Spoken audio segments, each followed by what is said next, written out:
natin yung Adventure GLS Sport Mitsubishi Adventure 2006.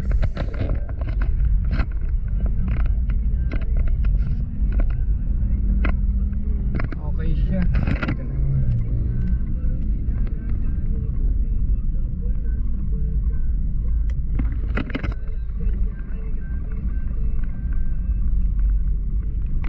Tingnan yung tunog ng makina. Gasoline to, tunog ng makina. Tapos yung aircon niya, naka 1 lang, napakalamig. Hindi masyadong gamit to eh. Nasa 260,000 lang, tsaka family, ano lang to. Hindi ginamit sa negosyo o sa tawag dito, yung transport. Utility vehicle, di ginamit na ganun to. Talagang sa family lang. Kaya maalaga. Tapos naka-comprehensive insurance pa pala ngayon to. Yun nga lang, marami na palang bumps and dents na maliliit na hindi na pinaayos. Ang paint kasi nito original paint pa eh. Pero kinuha ko na to kasi ayusin ko yung iba kagaya niya, no? May mga kalawang sa wiper, mga minor lang. Pero lahat ng gauges working. Ayan, speedometer, yung fuel gauge, yung temperature, agad ng temperature oh. Ang lakas ng makina oh, lakas ng makina niya. Tapos mga power windows, power locks, central locking system, may alarm.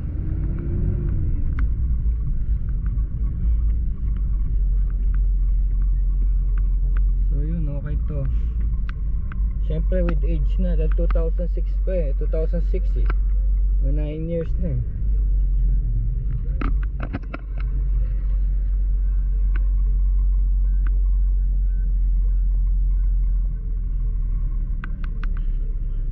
Ayan, maganda pa yung mga puwan, original. Yung mga side mirrors lang napalitan ng bago. Yung mga power windows. Ayan, see? Yung sa kabila. Pipinutin ko dito. Okay. Power on. Tapos mabilis yata ito, bago yun. Saan lamig ng aircon? Naka 1 lang. Tapos naka Kenwood na ganito. Ito yung ano niya. Yung mga sound lang dito. Kung ano yun. Oops.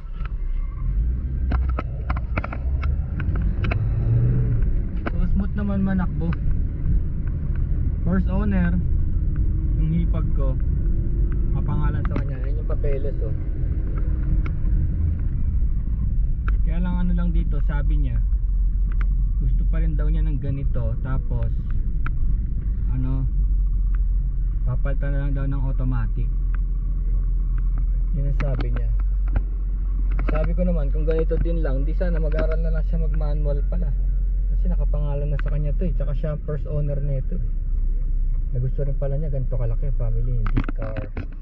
Or inaano ko kung gusto niya yung coaching di baterya o yung cross, yung gusto pa rin daw niya ganito pang family. Eh ang ganda nito, ang lakas nito eh. Ang lakas nito, lalo na pagka maraming sakay. If zero may time dito. By the way, nabot lang pala ako ng 1 hour papunta ron sa bike. 12 kilometers 12 kilometers lang nandun ako. Eh, tignan nyo, powerful ng first and second gear nyo. Napaka powerful. Singit, mama na yun. Oh. Ibig sabihin kung ba't powerful yung first and second gear, naghahanap to ng full load. Ay, ang daming pwede isakay dito.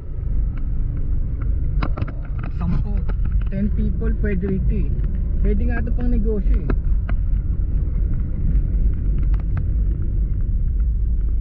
Kaya may isasuggest ako eh. Kung kung maghanap siya ng ganito na, tignan nyo, napaka-smooth oh. Bago lahat ng tires niyan. Walang wiggle oh. Walang wiggle. Napaka-smooth. 8-ply yung nito. Yung tires nito 8-ply bago. Kasi dinadala to sa probinsya eh, sa Muñoz. Eh kasi yung si Daddy Tony, yung biyanan ko, hindi na siya makapag-drive for now. Ang talaga magda-drive na lang nito yung hipag ko. Eh kasi hindi siya pa nakakapag-drive eh. Binili niya to para mag-drive iba. Parang ganun, alam niyo yun. Binili niya to iba driver, yung papa niya, yung papa nila.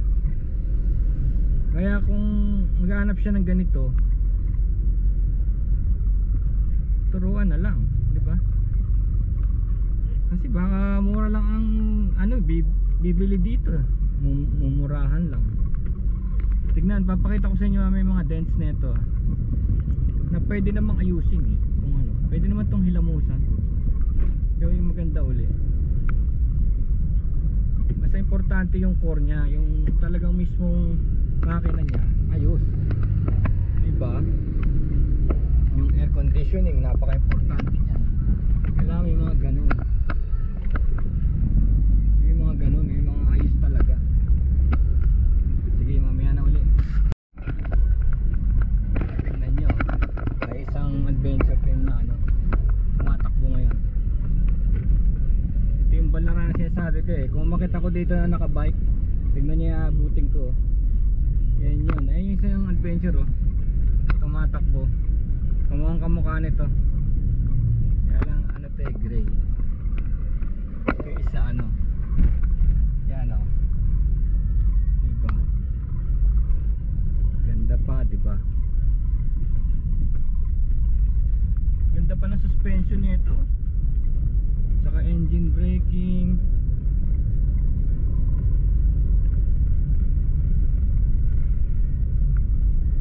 Kasi pag tumagal sa akin to ng mga isang linggo pa, syempre ayusin ko na to, papalish ko, gaganda pa lalo to.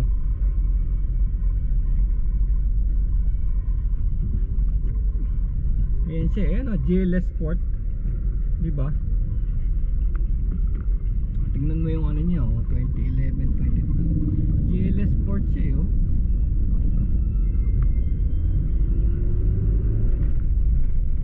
ayan, ito na yung shortcut namin, Balara.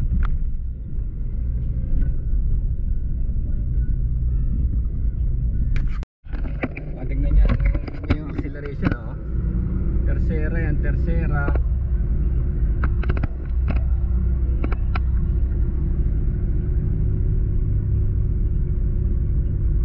Malakas ang mga power nito. Tsaka walang kagatol-gatol yung aircon. Ganda ng aircon nito. Nasa 1.5. Tsaka itong sasakyan na to, nag-aantay talaga ng mga pasahero.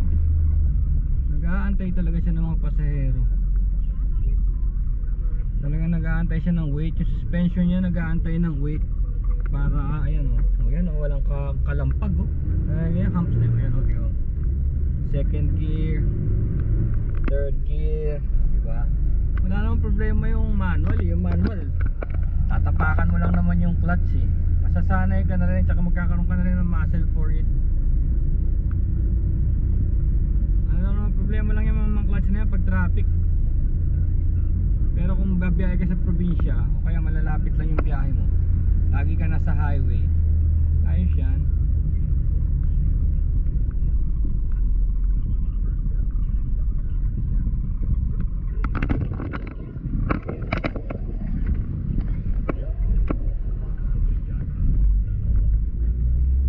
Ganda pati yung niya, yung alignment niya, nabibitawan nabibitawan ko yung ko, manibela Walang problema Tignan nyo, nakapagmaneho ko ng one hand.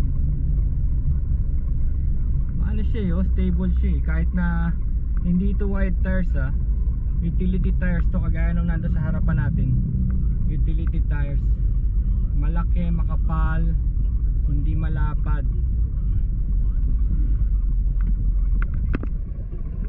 So yung stability nito galing sa talaga sa suspension niya, napakaganda. 2006 to 2006.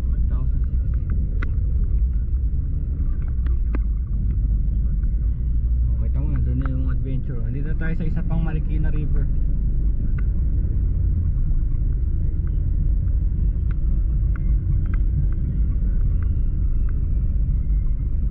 Bikers. Ayan Sierra Madre Kaswerte naman walang ulan May pupuntahan pa tayo sa Bridgetown. PG1 test ride, PG1.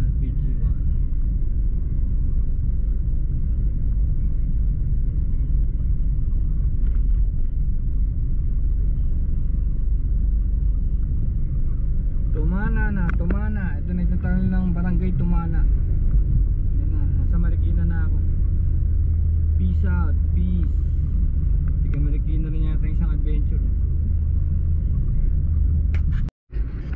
Ayan o, adventure na naman o. O diba? Dami adventure. So may mga office na ano no, wear and tear from 2006. Tignan nyo to dito. Nakakuha ko lang. Ito hindi na original. May mga ganyan no. Tignan yung discoloration ng paint. Ayan, may mga kalawang. Of course some of this can be addressed not. Dito mayroon ditong ano, parang may umatras daw sa kanila oh. Here. Tapos yung plastic ng iba na inigas na. Pero yung mga gulong niya bago. Look. Bago, 4 na gulong, 8 ply. Goodyear. Oh, pambiyahe kasi talaga 'to eh. Ayan oh, 8 ply. Goodyear. Ang ganda ng takbo, ang ganda ng suspension, ang lakas. GLS Sport. Yun na mga obvious na ano, hindi napabayaan kasi wala siyang garahe. Wala tong garage eh. Kaya nagkaganyan. Pero so far ang ganda pa rin sa loob. Aircon ang lakas, suspension ang lakas. Panghakot talaga. Ayan o. May ano nga na ano eh, tawag dito. Ito tatanggalin ko siguro to. Pag merong hindi nakakursunada sa inyo as is, dahan-dahan natin itong pagagandahin. O, may full bar na stainless na ganyan. Yung, dahil nga walang garahe, ganyan na nangyari. Ito lumabo dito, may tama dito, may tama dyan o. Mga ano lang, mga nasa labas lang. Mga kututusin ang tawag ay superficial na ano na makukuha rin sa rubbing yung iba dyan o kaya sa mga basta ito parang second coat lang yata to eh. Dinikit lang to eh. Kaya lumabo ng ganyan.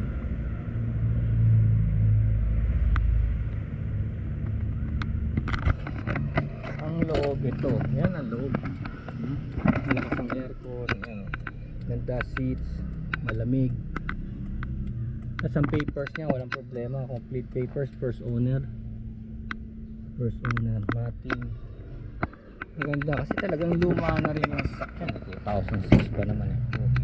Tapos maghanap pa yung mga controls niya, ayan likod oh. Maghanap pa yung mga controls niya, yung mga tools and everything. Naka-tint sa taas. Ganda na suspension na ito. Swabe. So yan, tingnan natin. Tapos sumaga niya pa rin.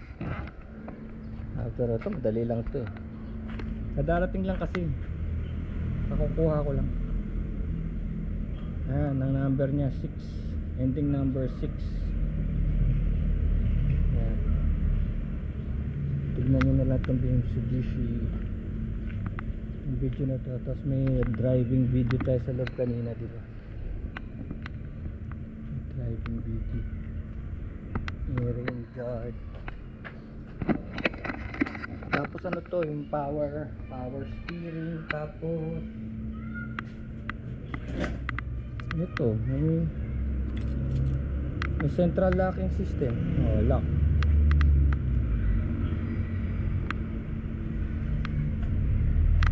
Diba?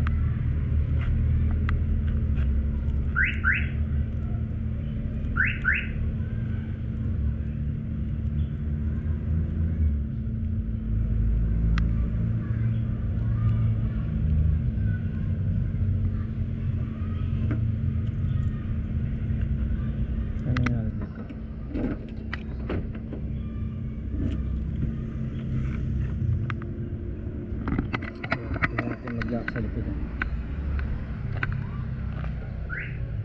Ayun.